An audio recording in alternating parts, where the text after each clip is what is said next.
Hello. Hey, Tiffany. Hey everyone, thanks for joining. I'm gonna give it a couple more seconds to see if there's any stragglers that come in. Andrea, did you get permission to start recording? We're recording, yep. Sweet.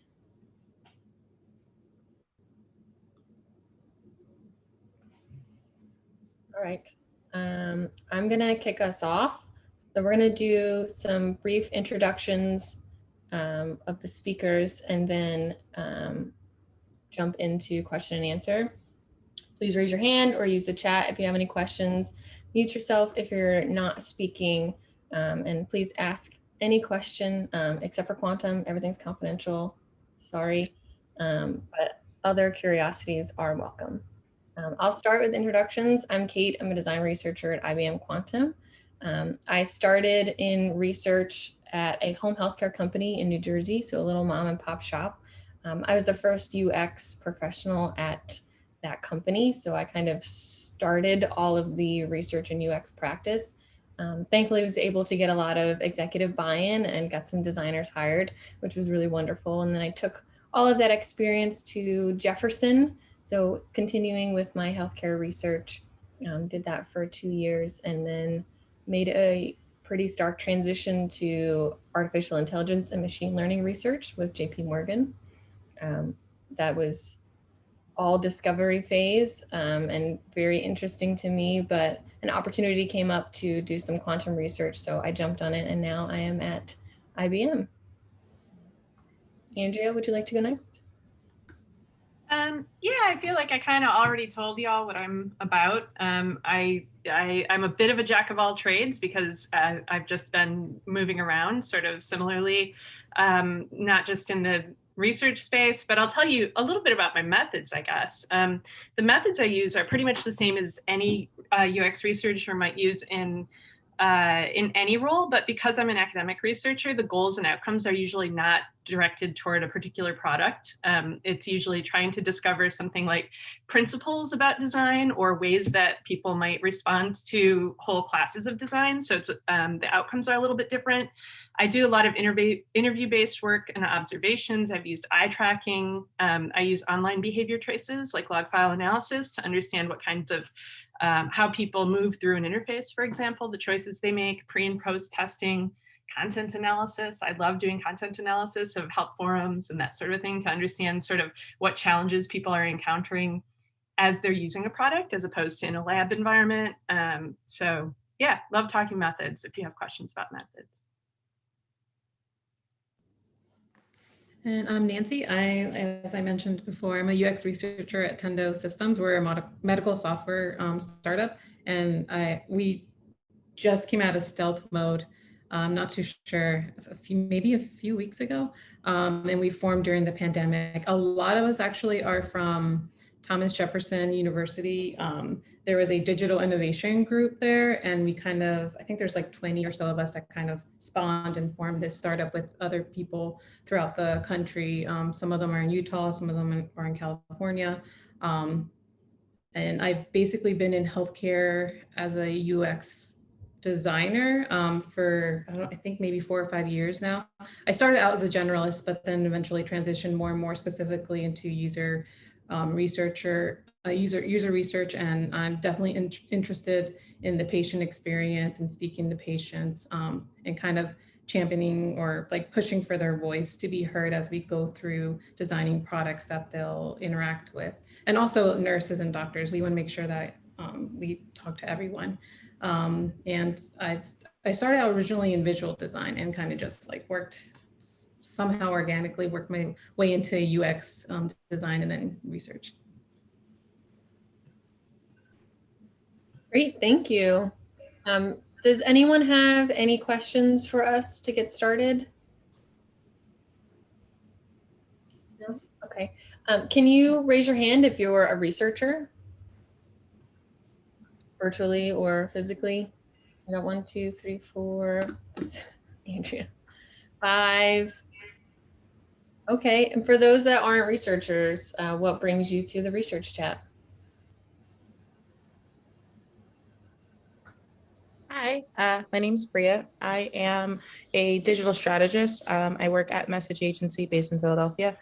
I wanted to come into the research chat because there's a bit of an overlap in my digital strategy and content strategy with doing some research. And with my organization, I do handle some of the user research, and I'm starting to do that. So just trying to get like a better handle and see if I can get any tips or tricks or sort of really sort of think a little bit more as a UX designer to help me better in my role. Great. Anyone else want to own up to not being a researcher? Oh, hi. Oh, No, go ahead. Go ahead. yeah, I just wanted to say that I'm a psych major, undergrad, and I just recently found out about the UX field. And so I've been learning more about a lot of the UX research methods, both qualitative and quantitative. And yeah, I'm just really interested in breaking into the UX field, UX research field specifically. Great. Tiffany, you want to jump in? Yeah. Hi, everyone. I'm a physician turned medtech enthusiast, and so I currently work in product strategy, actually with Nanci at Tendo Systems, and super interested in how UX research plays into the overall kind of product strategy and patient experience side of things. So definitely wanted to hear a little bit more about what you guys have to say. Awesome. How about Michael Taylor? Do you want to tell us what brought you to the research chat? Yeah, my name is Michael Taylor. I'm sorry. I got some feedback. I don't work in UX. I work for a small truck parts remanufacturer and did middle management for the bulk of my career. And I'm recently on a project to restructure our entire production facility with little time and little resources. And so I'm asking, now that I'm on the assignment, what's the data? How do we improve the efficiency with the, where are the pain points? What's the data? And there is none. And so I'm on the back end of this project with a short deadline and no research. And I am wondering if I can get some tips on how do I do interviews? How do I really gather data without a team? It's just me. Thank you for sharing.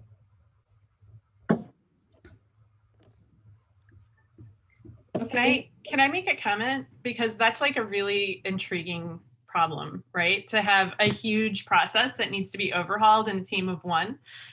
We had this approach that we used to use in grad school that we called guerrilla interviewing, where we'd go in with the goal of doing incredibly fast. Like usually when you do interview work, you're thinking of deep, detailed kinds of like deep dive into what are people's experiences like, how are they making sense of this environment, but guerrilla research or guerrilla interviewing was like your target was 10 to 15 minutes with each person, and you just go bam, bam, bam, and you get through as many people in different roles as you can. And as an individual, you are the research instrument. You are the person, you are the thing that makes sense of all of that. So you actually kind of want one person to be going through all of those as opposed to having a team. Because when you have a team, then you have to coordinate a team. And there's a lot of overhead associated with having multiple people working on something. So that's an insight that I would bring to the problem if it were mine. I'm kind of glad it's not, but I think it's fascinating. Thank you, Andrea. Yeah, Sonia, did you have a follow-up or anything? Actually, I had another question. I didn't know when to ask, so I just raised my hand. Okay, hi. I'm Sonia. I am coming from healthcare. I'm a health educator and a dietitian, and I have done a lot with studies. I have a Master of Arts in Health Studies. So I'm transitioning over into the field, and I'm weighing my options about going into more digital products and services. And the reason I decided to come into UX was because of a portal system issue. And I was like, okay, I can do this better. I've done research. I have to evaluate this for benefit teams. and what have you. And what I'm seeing in some of the job descriptions is it's like yada, yada, UX research, yada, yada, years of experience. Oh, and it's nice if you have a healthcare background. So the context really matters in our field. So I'm wondering how you make that transition and how you make that kind of pop when you're talking to people or putting it on your resume or your LinkedIn or what have you, because it seems to be the thing that's missing a lot of times in the product service, different types of job descriptions and efforts that I've seen out there. So I just wanted to ask the question. Hi, this is Forte, if I can jump in. I'm a UX researcher at a health system, and I work for Garrison Health System here in Wisconsin. I recently moved from Philadelphia. So healthcare is a complex world to deal with as a UX researcher. It is, I mean, I kind of like jumped from a software background. So I had like completely different workflow of approaching a problem. And here at Garrison, we have like completely different system. We didn't have our in-house development team. So we had to deal with the vendors outside. So that was one of my biggest hurdles when I kind of transitioned. But I think the healthcare has like a really great opportunities for UX. So I work on digital products, but my team members, they work on devices too, like digital stethoscope or like heart rate monitor and oxygen level monitors, which are kind of like being integrated to the video visits. We are kind of like, we are trying to integrate the whole, health system into that tiny box. And because of COVID, obviously, we don't want like patients to come to the hospital and like risk themselves with that whole virus thing. Not to say it's like too dangerous. So yeah, we are trying to like go into that whole digital transformation. And I think like the rest of the healthcare organizations are also like open to change because of the pandemic. They kind of like realized we can't just rely on our physical, appointments or stuff like that. And they are focusing more on how to bring digital products. And there are like a lot of organizations which are looking for UX designers and researchers to get the patient's perspective into the products, because most of the product managers in an organization, they just look from the business aspect of it, and they do appreciate you bringing that patient side of like, your views, and if you do some research and back that, back whatever points you're making, that would be like, highly appreciated. I don't know if I answered any of that. I just jumped in because there was like, healthcare and UX researcher. So Sonia, were you trying to understand what to put on your resume or how to communicate to, a hiring manager what your skills are? Is that what you were looking for? It's a combination. I think, one thing that she just mentioned, that, there's a lot of complications in healthcare. So at first I had like HIPAA, obviously that's something very specific in our field, privacy, understanding that perspective. But then at the same time, like a one pager for somebody who's got 15 years of experience, probably not gonna quite get it. And then you do the portfolio that everybody's asking for. And that seems to be something that is a little bit different because we have a lot of privacy, right, in what we do and what have you. So it's not that I need a lot of guidance, but it's more just, I see in the job description that it's kind of like hidden about 3/4 down the page. Oh, it's nice to have the healthcare experience. And I'm wondering how to elevate that and bring that back into the fold. I know I can mirror their words, I can use their phrases and all the stuff that they tell you in all these articles, but at the end of the day, how we're translating our research experience into what's needed and how that works, because it seems like that's not necessarily the first priority. It's more just, do you know how to do like the prototyping testing, user testing, and those kinds of things in the case.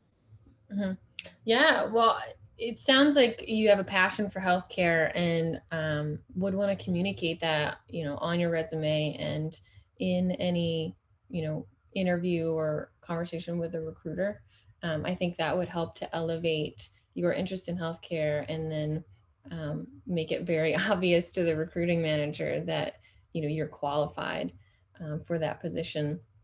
It's funny that you bring up portfolios. I just had a conversation with a colleague a couple of days ago about researcher portfolios, and we kind of agreed on a hot take that portfolios for research are kind of dead because everything we do is confidential nowadays. There's nothing that I'm working on at IBM that I could include in a portfolio unless I de-identify it, and then who has the time to redo an entire project?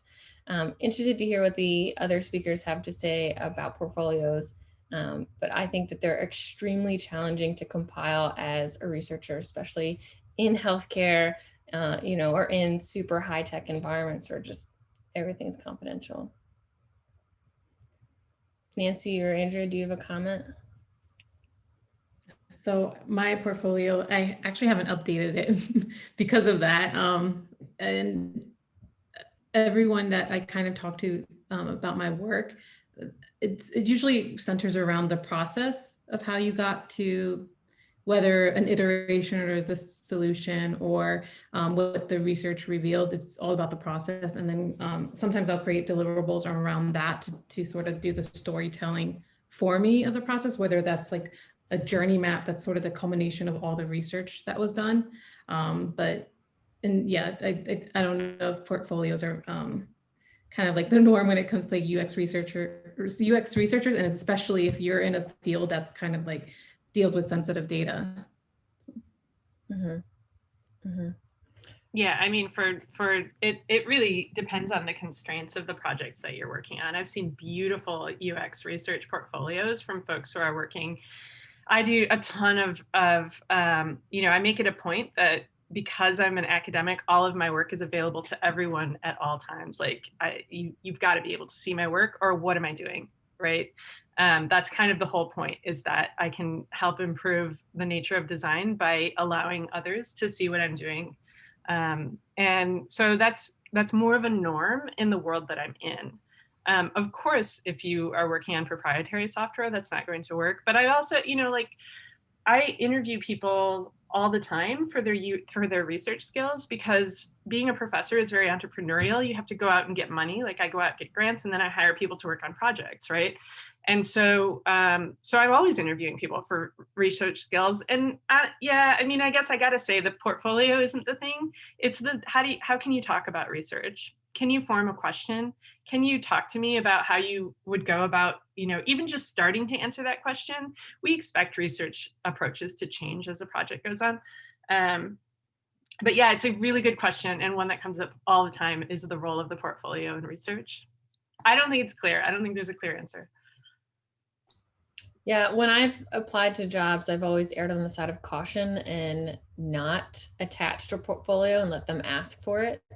And there's some content that I do include in my portfolio and emphasize to the recruiting manager, to the hiring managers, that this work is confidential and it's only to be used for hiring purposes and not to be stored or duplicated. And they say that they agree to that, but it's not really gonna, help me out if it gets out anywhere. And, I'm like, well, it was a recruiting manager that copied it. So I would advise anyone to exercise extreme caution in their portfolio work. You could always do side projects to be able to, establish credibility. So if you do want to put a portfolio together, you can do a spec piece, or I've seen a lot of designers take social media icons and, redo an interface just to be able to have some artwork to show.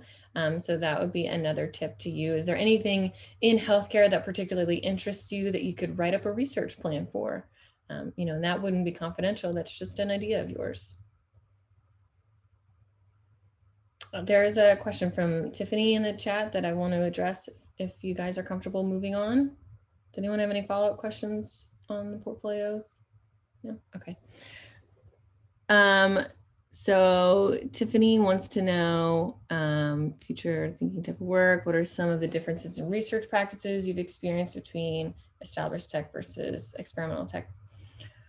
So unfortunately, I'm doing all of this experimental tech research in a remote environment. So I'm not getting an opportunity to go and see the people that are working in these fields in person. I've never met anyone from IBM. I've never gone to an IBM studio. I've never seen a quantum computer in person. But what I can say with, experimental versus established, either way, you want to start with knowing who your users are. So we don't have any quantum use cases available to us to observe, but I can go and interview professors who are teaching quantum physics, and I can talk to C-suite executives who are going to be buying this technology once it's available, or who are trying to leverage a workflow to be able to implement in their company. So persona work, some people think that personas are also dead, but they've been really beneficial to me in having a footing of knowing who I'm going to be researching and building an experience for. That's super helpful. Thank you. Yeah. Can I ask a question? Sure, go ahead. So like I said, I'm currently I'm going to be graduating soon with an undergrad degree, and I've been looking into breaking into the UX research field. I've had several experiences of going through the final stages of a UX research internship interview, and so far I've not. I think it's been 4 months, and so far I have not received any offer yet. So like the furthest is like the final interview with the team members. But yeah, so like I guess my question is, do you have any insights or advice for someone like me who's trying to break into the UX field? Yeah.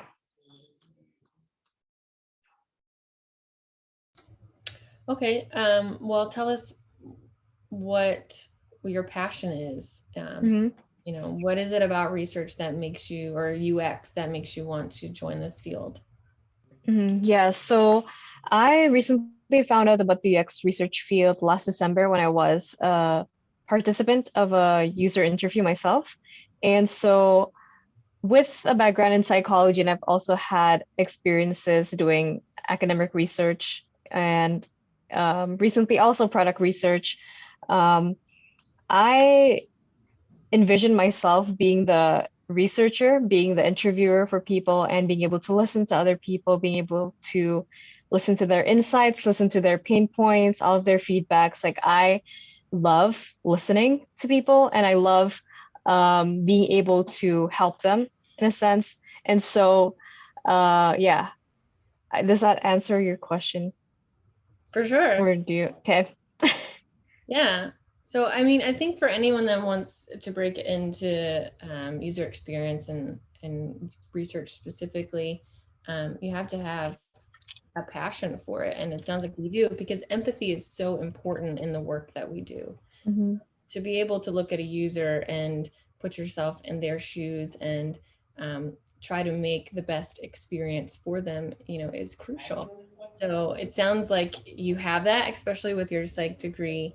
I think when we think of psych degrees, we're thinking of therapists and counselors who are going to be sitting and listening to someone. So, it makes sense. And I know a lot of people who were psych majors that have transitioned into a behavioral design kind of field. So, Nanci or Andrea, do you have any advice for how to make that official break into UX? Yeah, I just actually accepted a new PhD student from, she graduated with her psych degree, and like her research skills are just spectacular, because that's what psych is all about, right? It's all experimental design. Mm-hmm. So the big thing then, you have the passion for research, being able to communicate how you translate research into the design process is like the next step, right? And I don't know how much work or, like sort of experience you might have in that sort of transitional step of communicating research results so that they can inform design. But I think that, if that's something that you haven't done a lot of, that's where I would focus your attention. I loved Kate's recommendation of side projects. I love side projects. I think that they are golden because they give you an outlet to really do something that you're passionate about, regardless of what your job is directing you toward. And you've got time right now. So it's like, make the most of it kind of thing. I would think about what kind of side projects you could maybe you could immerse yourself in that would allow you to demonstrate how you can translate your skills with research into something that's useful for informing the design of a product or the design of an experience.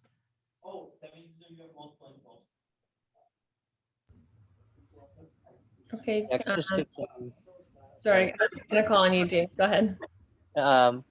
well, I did have some questions, but also had some feedback. I'm James. I'm a mid-level UX designer at a tech company, but my background is in psychology, and I did a hard shift from, psychology, counseling, social work, and then shifted over to UX design.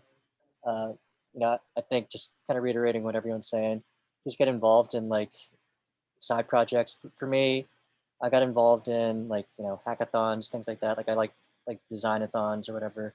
I think they're good to build up your portfolio, good to just kind of just meet people really. So I think that was the biggest takeaway for me breaking into the field, because it's pretty hard to do that, just trying to prove like, oh, I know some tech, but yeah, just some thoughts on that too. And I guess I did have some questions. So I'm currently looking into getting into a specialty of UX research. And I had like one general question, one like specific question. So the general one is how, I guess, how comfortable do I need to be with, I guess, more like advanced like statistics, like, t-tests and confidence intervals, things like that. And then like the more specific question is just related to like user tests. Like, does anyone know if there's a tool to help like automatically measure like time on task, things like that, rather than just kind of like looking at the video and just timing it individually?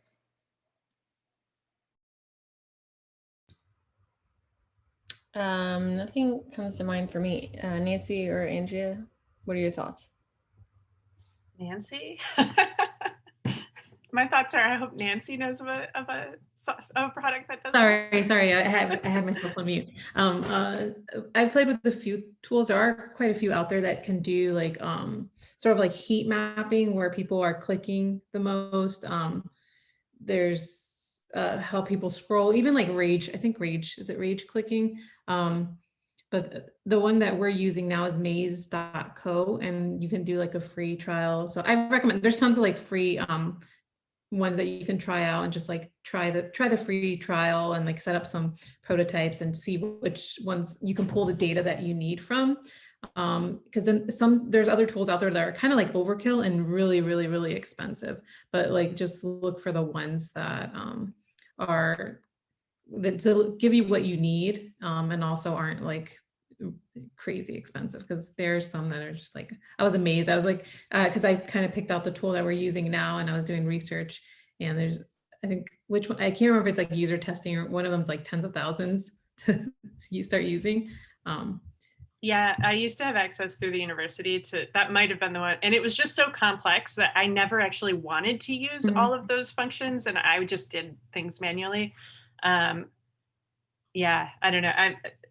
You had other questions though too, other than the specific platform, which I think the specific platform threw us for a loop a little bit for that specific. That's fine. Like the general question I had was like, how advanced do I need to be in terms of like statistics, like statistical analysis, t-tests, confidence intervals?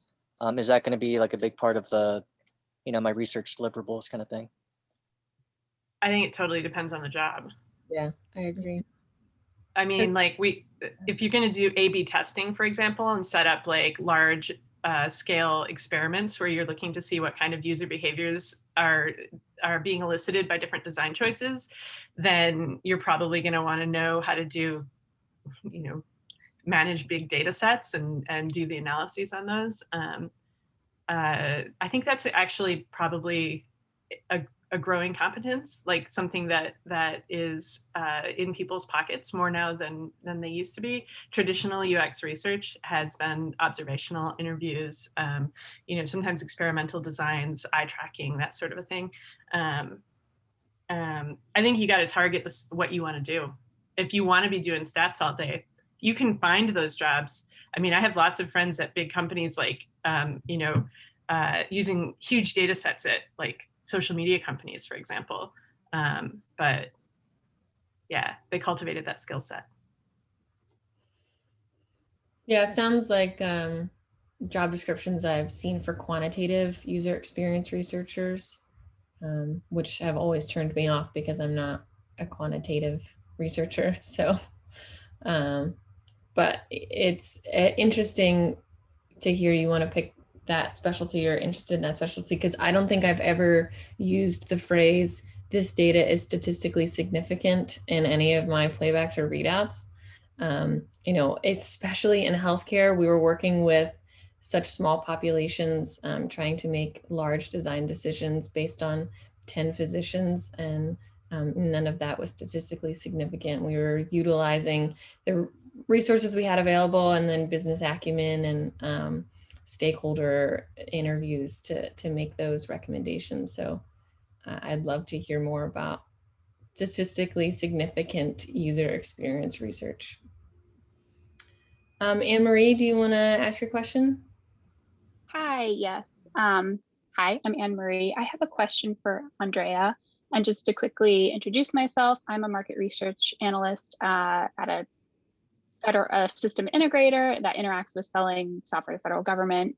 I recently completed a UX bootcamp, and I'm drawn to UX research as a specialization. So for Andrea, I read and follow, the standard newsletters like Nielsen Norman Group, Interaction Design Foundation, but do you have any recommendations on like academic publications or any sort of reading materials that comes out with research that you think is really useful to just stay up to date on?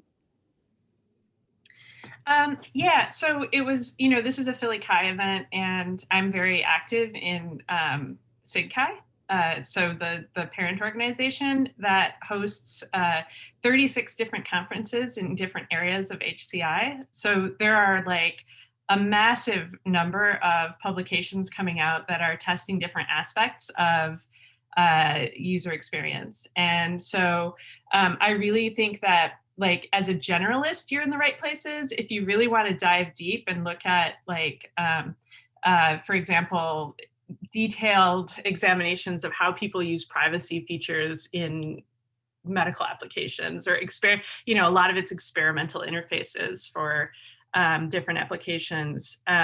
You kind of have to pick an area that you want to become deeply knowledgeable about, and it's a lot of fun, because once you do that, you see a lot of different methodologies being used. I'm not a quant person either, but I love seeing that stuff, and understanding how people are approaching problems differently. Great, thank you. Okay, I believe that we are going to get pulled back into the main session like any minute now. So does anyone have any final questions, comments, concerns, dreams that you need interpreted? Anything? If not, thanks so much for hopping into our session. The three of us will be in the next breakout. So if you have any additional questions, oh, it looks like one just came in, and I hope we have time. Otherwise, jump into our next session. What tool or software have you used? Oh, to build a portfolio? Oh, I've just used Google Drive. I can be as locked down as I need it to be, and keep all my confidential stuff together. Anybody else? Andrea, we have like 10 seconds, so. I publish. That's my portfolio. Right. All right. Thank you so much, everyone. It was great meeting you all. Sessions, and they're actually 30 minutes. So that 30 minutes went by extra quickly. And it was actually 35 because we started early. So hope everyone's been having a great time so far. In a minute, I'm going to open up the breakout rooms, choose your own feature. Hey, Ben, do you know where the recording gets saved in your computer? Where it gets saved? Yeah.